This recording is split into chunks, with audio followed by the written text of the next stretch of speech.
Switch this August, and I don't know what to do with myself. Oh my goodness, I can't wait to have another game in my backlog. That's what it's going to be.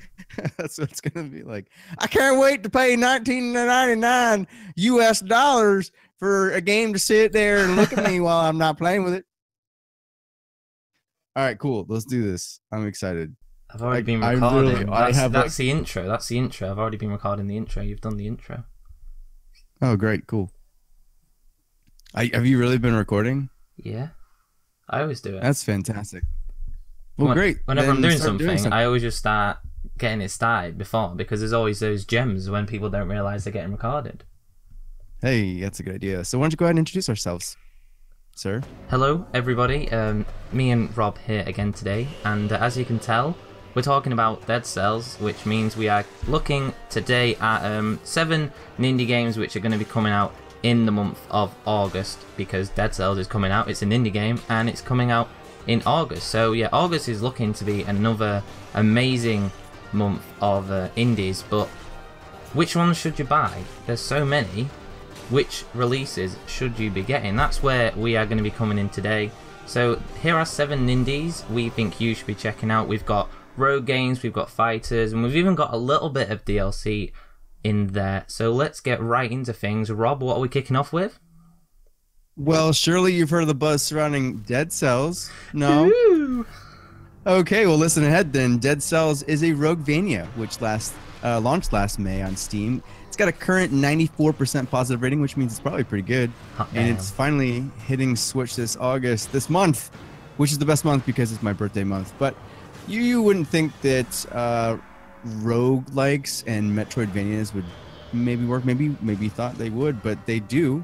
And this beautiful experience. So I'm really excited about this. It's been on my radar for a long time, and I know it's been on our collective radar for quite some time. So we're excited. Its variety is important in this game. It's in rogue games in general, but Dead Cells has it. A variety of swords, bows, spells, grenades. They're all there for you. You also get to mutate your character in order to make sure each run is more unique. And there's also some permanent upgrades, ensuring constant progress, ensuring constant progress throughout your game time. I'm really excited about this one. I don't know about you, but this is probably my most anticipated August game. Oh, by a mile. I think it's a game that I think so many people have been... Because what I like to do when games get announced, I always go back on Reddit and look at for how long people have been wanting it. I went on the Dead Cells Reddit, and literally as soon as the Switch launched, people were like, so when's Dead Cells coming out on it? So, and it's finally coming, and it looks really... it's coming out of early access when it launches on Switch. So hopefully there's not many bugs. Surely the gameplay will be nice and smooth. I'm really excited for it. I love roguelike games, and Dead Cells looks incredible. And I got it for £7.50. So I'm really happy. I have no idea what that means in American. Like $55? Yeah? I don't know. 55? Well, it would be worth it.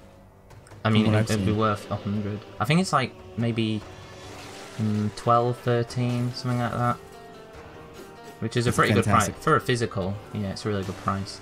But anyway, on to the next game. We've gone from Dead Cells to a game which is nothing like Dead Cells, and that is Overcooked 2, which launches on the 7th of August. I think that's the same day as Dead Cells, and it's launching for $25. And, I mean, you can't really say much about a game like Overcooked. You cook things. You don't overcook them, though. You cook them just right.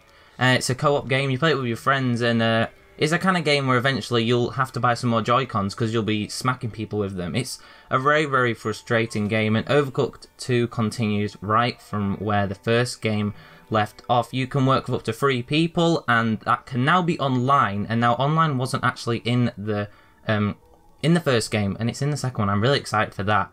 But essentially you have to complete dishes with each player focusing on a different areas. So one will be chopping things, one will collect those, and so on. And there's actually a throw mechanic in this next game, which looks really, really, really frustrating, to be honest, because I can't wait to have that be messed up by everybody.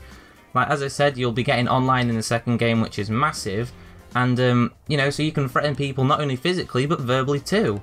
Or you can politely encourage them. I know which one I'll be doing. For many Switch owners, the first Overcooked game was the experience on Switch in terms of co-op, and the second one certainly seems to be continuing with this trend from all the gameplay I personally have seen. This game is definitely not one you want to pick up if you're playing by yourself, but I think even 2 people is enough to have fun with it, and anger, there'll be so much anger, but you know, I think Switch is perfect for these kind of games, and I'm really excited for Overcooked 2. I haven't played the first one, but I think because of the online alone, I'll be picking up the second one. Yeah, no, the first one holds the distinction of being the primary reason that my wife and I divorced. So unfortunately, I probably won't pick up Overcooked 2, but it also is the main reason that I've lost a couple Joy-Cons, because in the process of playing it with my wife, she may or may not have lost her mind a couple times and thrown my Joy-Cons. So yeah, no, it's also really fun, and I'm looking forward to Overcooked 2. Same here. It just looks like it's such a fun game, like fun and just angry. Lots of anger. Lots of fun anger. We'll call it Fanger. You will have fun. Have fun. Stop not having fun. It'll make me angry. Ah! All right, so next up is Unexplored, the Unlocked Edition. It's coming out the 9th of August, which is the day before my birthday. Woo! The day before I grace this planet. It comes out at a price of $15.99, which is a fantastic price for this game. I played it on PC. I really enjoy it. I think it's a perfect game for the Switch. It's another roguelike. It arrives on the Switch, complete with all of its DLC in one nice bundle.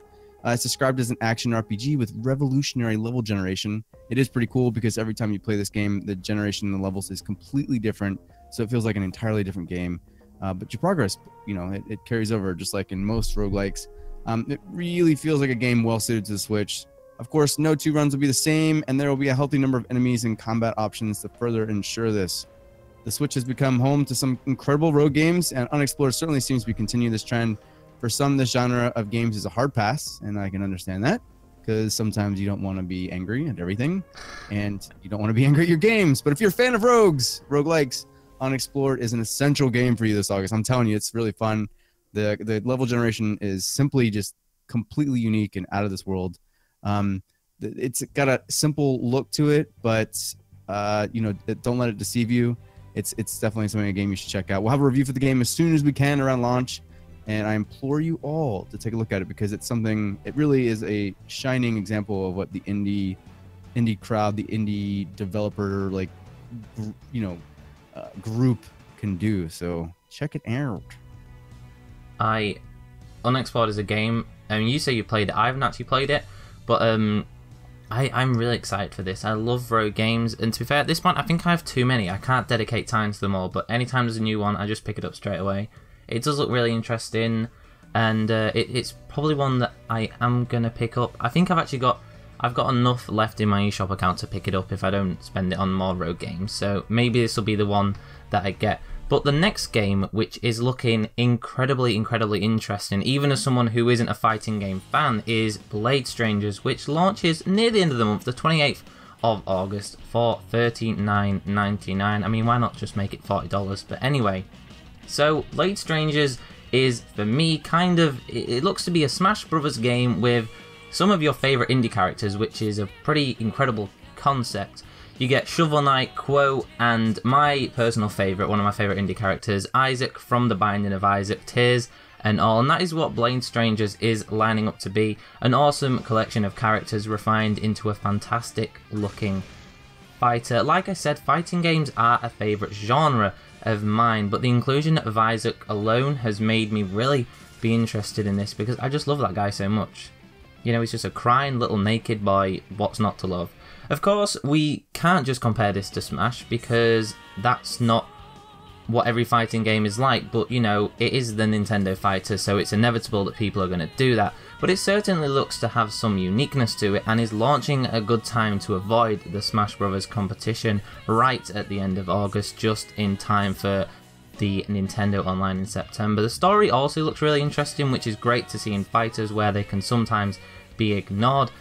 But what I am most interested in, and what I've seen a lot of buzz about, is how characters, you know, like Shovel Knight, who are platform stars, how they're going to be adapted into a fighting game, and if it can really work as well as it certainly seems to be doing. Blade Strangers smashes its way onto Switch at the end of August, and is a great way to bookend the month. Be sure to check this out if you're ready to throw it down on Switch this summer. I'm so ready to throw it down. I think it's a great game for like that. It's right. You're right in that saying that it's like perfectly timed because I'm feeling the itch for some Smash Brothers, and here's a game that's going to maybe fill that gap for me while I wait. I mean, I just want to smack some people around the head with Shovel Knight Shovel, so that's all. That's as deep as I'm going. But you know, any game where I play as Isaac, I am definitely down for it. Might pick it up. I'm going to wait to see what the reviews are like, but I'm really excited just to see how these characters. You know, how they're just implemented into a fighting game. Yeah, I want to figure out my mommy issues while playing Isaac in this game. I feel like it would be a good fit. Man. Next up is Cosmic Star Heroine, and it's launching the 14th of August at a price of $13.49, which is a little different. It's $13.50. I'm with you, just round it up, man. But we're actually going to have a review for this day one. We're already playing it. And it instantly gives callbacks to the golden era of Nindies RPGs. It's brought into the modern times with some new UI elements. In no way is this showcased more than in the art style, similar to that of the freshly launched Octopath Traveler. I didn't know too much about this one, so I asked Steppen for some thoughts on it, as he's like the RPG expert among us, and he says that it's kind of harkens back to that of like Chrono Trigger, and the comparison comes from the fact that it uses like an active turn-based battle system. However, it produces like an interesting futuristic setting, which I'm totally into. It's a great place for new Switch players to get into RPGs on the system due to its length and story, which will allow new players to kind of get grips with the gameplay. And it's short and sweet, so it's it's just enough time. Like especially with Octopath Traveler being so long, I think we're all kind of still in that RPG like fervor, but we probably don't want to play something that's another 80 hours. So this would be a perfect fit for us. If you like RPGs, you're maybe haven't heard of Cosmic Star Heroine. I think this is something you're really going to enjoy, so check it out. And like I said, we'll have a review for it day one, so check us out. I mean, I'm an RPG noob. I've just started playing Battle Chasers, so I am. This game looks quite interesting. I really like the art style, to be honest. I'm not a massive fan of all the pixel stuff at the moment, but I think when some games do it right, it looks really nice, and this does look really nice. So this is something that probably will pick up at some point. There's too many games to pick up. But the next game is a game that I'm reviewing right now, and I want to say some things about it because it's looking amazing. And this is, I don't know how it's actually pronounced. I think it's ICONOCLASTS, maybe? ICONOCLASTS, I'm not sure. ICONOCLASTS. Is it yes. ICONOCLASTS? Okay, that's fine. I was doing it right. And this launches on the 2nd of August, so not too long away, and it's going to be priced at $19.99, let's just say $20. And it is essentially a action-adventure game, which it was released previously on Steam, like most games are at the moment, because Steam's just like hogging all the games, but it released to critical acclaim. And for me, this is another example of the classic Switch port win trope, where everyone just clamours for Switch ports, and here it comes. Iconoclast was long awaited before finally making its way onto the hybrid system with a real like shock announcement last week. They were just like, yeah, it's coming in like a week, so get ready for it. It explores the story of Robin, a mechanic who goes on an adventure to understand the secrets of a dying planet. And although, from what I've played so far, it's quite a linear experience, it doesn't detract from the quality of the game that you're going to get. And it's kind of got these, it's like a bit of a Metroidvania kind of thing, but there isn't too much backtracking. So you'll have these mini areas where you're going through them constantly, but then you move past them and never go back. It's a very strange game. It was made by just one guy, Joachim Sandberg. Hopefully I haven't butchered that. And what an achievement it is. This game is phenomenal so far. There's over 20 bosses to ensure you are always ready for a major moment. And the gorgeous art style is a beautiful thing to behold, especially on the 6-inch screen of the Switch. Intricate puzzles and fascinating characters galore. What we have here is a stunning platform adventure that is a must-have on Switch. Be sure to stay tuned for my thoughts on Iconoclast before it launches on August 2nd. This game is phenomenal so far. And those are his thoughts. They are my thoughts. I had some thoughts, and there they are. It's a really fun game. I've played about 2 hours, and it's really fun so far, so hopefully we're going to be getting a good review. I can't wait to hear all about it, because it does certainly a game that I've been watching when it came out on PC. It's been a game that was in development for a long time. I mean, like 5 or 6 years. I mean, like you mentioned, it was just one dude, but it took him a long time. So I'm really excited to hear about how the final product finished up. Well, you will be very happy, I think. Unless it takes a massive nosedive now, you'll be very, very excited to add this one to your backlog and not play it, but at least the icon is beautiful. There you go. You can just buy it and then stare at the icon. Woo!